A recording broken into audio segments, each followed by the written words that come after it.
3장에서 에베소 교회에서 세워야 할 감독과 집사의 자격을 규정해 주셨죠. 또 살아계신 하나님의 집이요 진리의 기둥과 터가 되는 교회를 생각하니 바울 속에 찬송이 터져 나오는 것이 이제 3장 16절이었습니다.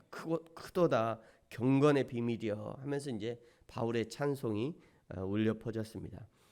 교회를 생각하면 찬송이 터져 나오는 바울이지만 그러나 그런 교회를 결코 사단 마귀가 그냥 두지 않을 것이라고 경고하는 것이 오늘 이제 4장 1절부터 5절까지 경고의 말씀입니다.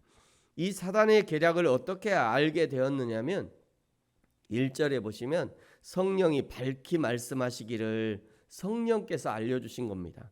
물론 그것을 성령께서 바울아 지금 니네 교회가 이렇게 어렵다 이렇게 알려주신 건 아니에요. 에베소 교회에서 온 소식을 들을 때 그렇다는 것을 알게 되었고 그것을 바울은 성령의 알려주심으로 인정하게 된 겁니다.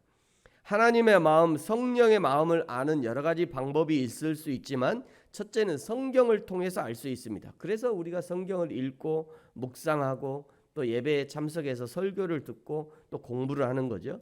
공부를 하다 보면 하나님의 마음, 성령의 마음을 알아가게 되는 거예요. 둘째는 자연 만물을 통해서도 알 수 있습니다. 로마서 1장 20절에 하나님의 영원하신 능력과 신성이 그가 만드신 만물에 분명히 알려졌다 말씀하시잖아요. 그래서 천하 만물, 자연의 이치를 보면 하나님의 뜻과 마음을 알 수 있는 것이죠.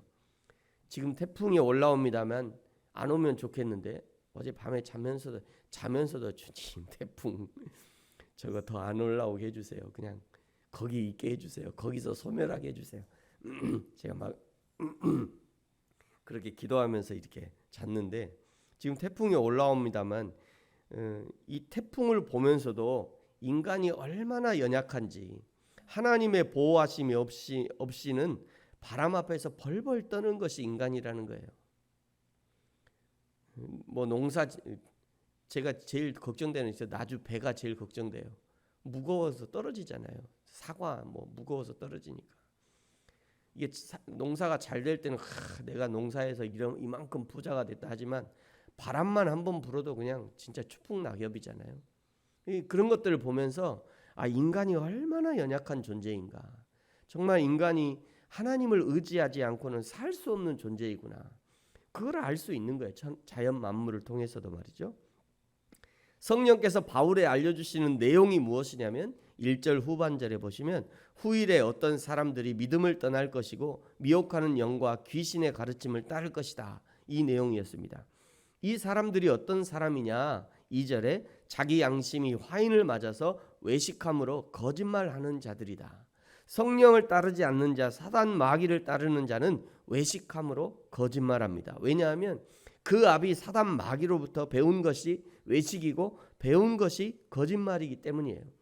또 성령을 따르지 않는 자 사단 마귀를 따르는 자는 3절에 혼인을 금하고 어떤 음식물을 먹지 말라고 할 터이나 음식물은 하나님이 지으신 바니 믿는 자들과 진리를 아는 자들이 감사함으로 받을 것이라. 금욕주의로 혼인을 하지 말라 한답니다. 구약의 율법을 철저하게 지켜야 구원을 얻을 것이라고 말하면서 율법에서 먹으라 먹지 말라 했던 음식의 규례를 철저하게 지켜야 구원을 얻을 수 있다라고 말한다는 거예요. 혼인을 금지시키는 것과 스스로 혼인을 하지 않는 것은 전혀 다른 문제이죠. 고린도전서 7장 8절에 보면 바울이 내가 결혼하지 아니한 자들과 과부들에게 이르노니 나와 같이 그냥 지내는 것이 좋다라고 권면합니다. 바울은 왜 그냥 지내는 것이 좋다라고 하느냐면 자기 자신이 가정에 얽매이지 않고 마음껏 전도하는 일을 할 수 있어서 좋다라고 얘기한 거예요.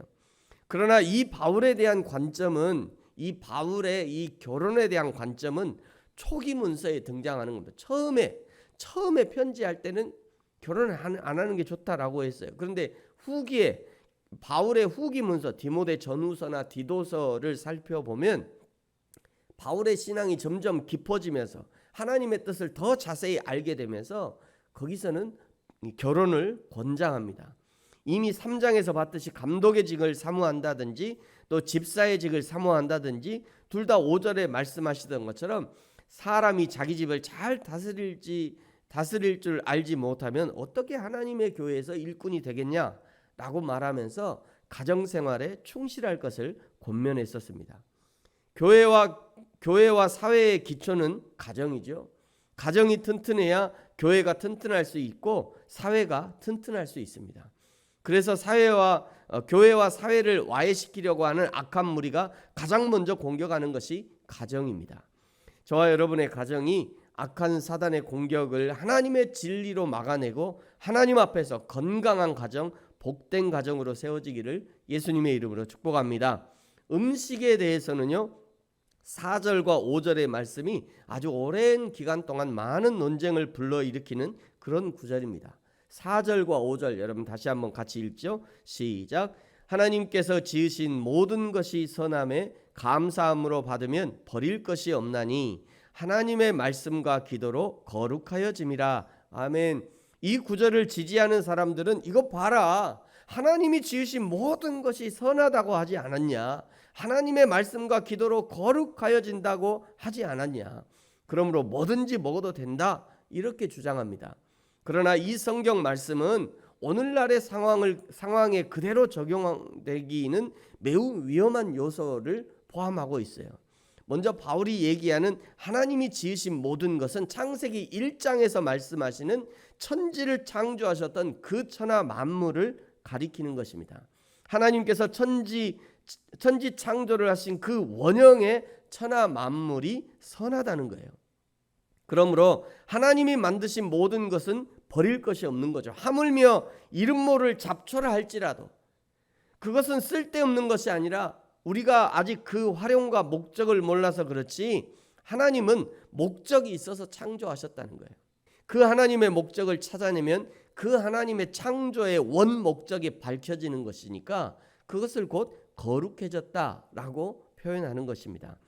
그러므로 이 구절을 가지고 모든 음식은 먹어도 된다, 먹기 전에 기도하면 모든 것이 거룩해진다라고 주장하면 곤란해집니다.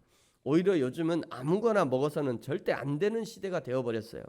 요즘은 사시사철 비닐하우스에서 과일이 풍성하게 나오는 시대가 되어서 무엇이든지 먹고 싶으면 엄동설 안에 딸기가 먹고 싶다고 임신한 아내가 얘기를 하면 딸기 찾으러 산으로 갈 게 아니라 마트로 가면 돼요. 마트에 다 있어요. 그러나 제철의 노지에서 나는 과일과 채소가 아니라면 대부분은 영양제라고 하는 약품을 처리합니다. 영양제라고 그래요. 그 약이에요. 농약인데 영양제래. 영양제 아니에요. 농약입니다. 그거를 먹고 자라기 때문에 제철이 아닌 과실은 조심하는 것이 좋습니다. 오늘 1절부터 5절까지의 말씀을 짧게 다루고 있지만 그러나 이 시대에 너무나도 중요한 말씀을 다루고 있어요. 성도의 가정이 건강한 가정이 되어야 하는 것이 교회의 미래를 결정합니다. 성도의 자녀가 건강한 자녀로 성장하는 것이 교회의 미래 그리고 나라의 미래를 결정하는 것이죠.